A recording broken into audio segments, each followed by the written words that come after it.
একজন মেয়েকে দেখে তুমি যদি মানসিক শান্তি খুঁজে পাও, দ্যাটস এনাফ ফর ইউ, আর কিছু লাগবে না।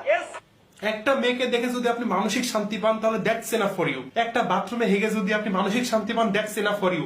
আমার মনে হয় কোনোভাবে যদি বিয়ের আগে প্রেম ভালোবাসা জায়েজ হইতো তাহলে এই লোকের 100-এর উপর গার্লফ্রেন্ড থাকতো।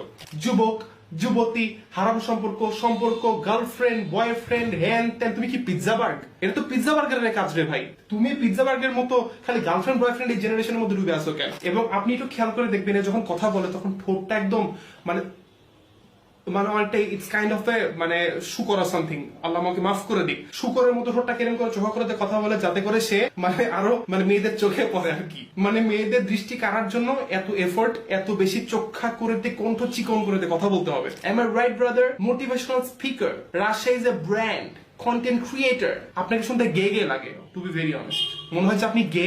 কথা এমনি বলেন কেন আপনি? ভালোভাবে বলা যায় না? আমি সেদিন একটা মেয়ের মেসেজ করছিলাম ফেসবুকের Messenger. I check the message sometimes. I check the message sometimes. I check the message sometimes.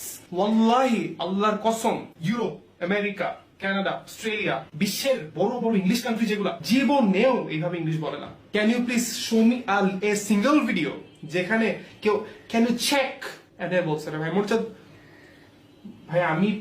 আচ্ছা ভাই, আমি আপনার একটা জিনিস জিজ্ঞেস করতে চাই। আপনি একটা ওয়াজ মাহফিলের জন্য কত টাকা নেন? আমি ওই টাকাতে আপনারা আমি এলাকার মানুষ আপনারা